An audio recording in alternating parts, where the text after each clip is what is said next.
మన హిందూ సాంప్రదాయంలో పంచామృతాలు చాలా పవిత్రమైనవి. పాలు, పెరుగు, నెయ్యి, తేనె మరియు చక్కెర, బెల్లం కలిపి చేసే మిశ్రమాన్ని ప్రధానంగా 2 కారణాల కోసం వాడుతారు. ఆధ్యాత్మికం, ఆరోగ్యం. వీటిని ఎందుకు వాడుతారో ఇక్కడ వివరంగా తెలుసుకుందాం.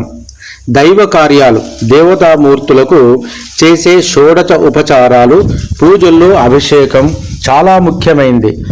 విగ్రహాలను శుద్ధి చేయడానికి పంచామృతాలు వాడుతారు. ఇందులోని 5 పదార్థాలు 5 విభిన్న తత్వాలకు సంకేతంగా చూడవచ్చు. ఉదాహరణకు పాలు స్వచ్ఛతకు, తేనె మధురమైన మాటలకు సంకేతం. అభిషేకం పూర్తయ్యాక ఆ మిశ్రమాన్ని ప్రసాదంగా స్వీకరిస్తారు. ఇది దైవశక్తిని మన శరీరంలోకి ఆహ్వానించడమే అని నమ్ముతారు. ఆరోగ్యమైన ప్రయోజనాలు. ఆయుర్వేదం ప్రకారం సరైన పద్ధతిలో కలిపిన పంచామృతం ఒక గొప్ప టానిక్ లా పనిచేస్తుంది. ఇది శరీరంలోని రోగ నిరోధక శక్తిని పెంచుతుంది. జ్ఞాపక శక్తిని, ఏకాగ్రతను పెంపొందించడానికి ఇది చాలా సహాయపడుతుంది. ఇది ఆకలిని పెంచి జీర్ణక్రియను మెరుగుపరుస్తుంది. శరీరానికి చలవని ఇచ్చి చర్మం కాంతివంతంగా ఉంచడానికి తోడ్పడుతుంది. పంచామృతాలలోని వాటి సంకేతాలు ఏమిటి? పదార్థం దేనికి సంకేతం? పాలు స్వచ్ఛతకు మరియు జ్ఞానానికి, పెరుగు సమృద్ధి మరియు సంతానానికి, నెయ్యి విజయం మరియు ప్రకాశం కోసము, తేనె తీయని మాటలు మరియు ఐక్యమత్యం కోసము, చక్కెర ఆనందం మరియు మాధుర్యం కోసము దీని సంకేతంగా మనం చూస్తాం. ఓకే, ఇప్పటిదాకా బాగుంది. పంచామృతాల వల్ల మనకు ఆరోగ్యాన్ని, ఆనందాన్ని కలిగిస్తాయి. మరి శిలా విగ్రహాలకు, లోహ విగ్రహాలకు అభిషేకం చేయడం వల్ల మనిషికి ఏమి ఉపయోగము, అలాగే విగ్రహాలకు ఏమి ఉపయోగం, దానివల్ల జరిగేది ఏమిటో మనం ఇప్పుడు తెలుసుకునే ప్రయత్నం చేద్దాం. ఇది చాలా లోతుగా ఆలోచిస్తే కానీ అర్థం కాదు. తార్కికమైన ప్రశ్న. విగ్రహాలకు పంచామృతం అభిషేకం చేయడం వెనుక కేవలం భక్తి మాత్రమే కాదు, సైన్స్ అంటే శాస్త్రం, మనస్తత్వ శాస్త్రం కూడా ఆధారపడి ఉంది. మరి పంచామృతాలను విగ్రహాలకు ఎందుకు ఉపయోగిస్తారు? ఈ 3 కారణాల ద్వారా మనకు అర్థమవుతుంది. విగ్రహం సంరక్షణ అంటే కన్జర్వేషన్ ఆఫ్ స్టోన్. చాలా పురాతనమైన దేవాలయాలలో ప్రత్యేకమైన శిలలు లేదా లోహాలతో తయారు చేస్తారు. గాలిలోని తేమ, వేడి వల్ల రాతి విగ్రహాలు కాలక్రమేణా పగుళ్లు వచ్చే ప్రమాదం ఉంది. వాటిని పాలిషింగ్, కోటింగ్ చేసే ఈ ప్రక్రియ పంచామృతాలు. పంచామృతంలోని నెయ్యి, పాలు మరియు తేనె విగ్రహం మీద ఒక రక్షణ పొరలా అంటే ప్రొటెక్టివ్ లేయర్గా పనిచేస్తాయి. ఇవి రాయి లోపలికి వెళ్ళి అది పొడిబారిపోకుండా, విరిగిపోకుండా వేల ఏళ్ల పాటు గట్టిగా ఉండేలా చూస్తాయి. ఇది ఒక రకమైన నేచురల్ కండిషనింగ్ అన్నమాట. శక్తి ప్రసరణ, ఎనర్జీ ఆఫ్ యాక్టివేషన్. ఆధ్యాత్మిక కోణంలో విగ్రహం అనేది కేవలం రాయి కాదు, అది ఒక శక్తి కేంద్రం. రసాయనిక చర్య. అభిషేకం చేసేటప్పుడు ఈ 5 పదార్థాలు రాయిలోని ఖనిజాలతో చర్య జరిపి ఒక రకమైన శక్తిని, వైబ్రేషన్స్ విడుదల చేస్తాయి. మరి అభిషేకం చేస్తున్నప్పుడు ఆ పదార్థాలు విగ్రహం మీదుగా ప్రవహించి కిందకు వస్తాయి.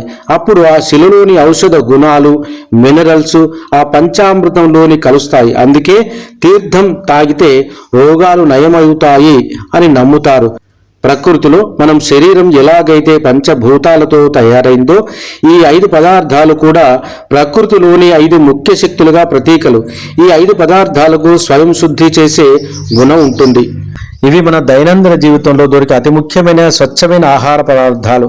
మనకు ఏది అత్యంత విలువైనదో దాన్నే దైవానికి అర్పించాలి అనే భావనతో ఉంటాం.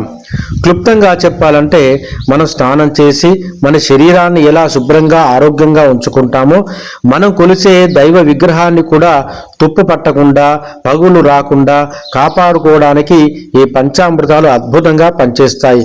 ఒక రకంగా చెప్పాలంటే క్లీనర్స్ అండ్ మాయిశ్చరైజింగ్ లా పనిచేస్తాయి. ఇది ఈ పంచామృతాలోని అత్యంత విశేషము. మరి పురాణాలు ఏం చెప్తున్నాయి? పూర్వము దేవతలు, అసురులు అంటే రాక్షసులు అమృతం కోసము పాల సముద్రాన్ని మధించారు. ఆ సమయంలో సముద్రం నుండి ఎన్నో అద్భుతమైన వస్తువులు వచ్చాయి. లక్ష్మీదేవి, ఐరావతం, కల్పవృక్షం వంటివి ఉద్భవించాయి. చివరిగా ధన్వంతరి భగవానుడు అమృత కలశంతో బయటకు వచ్చారు.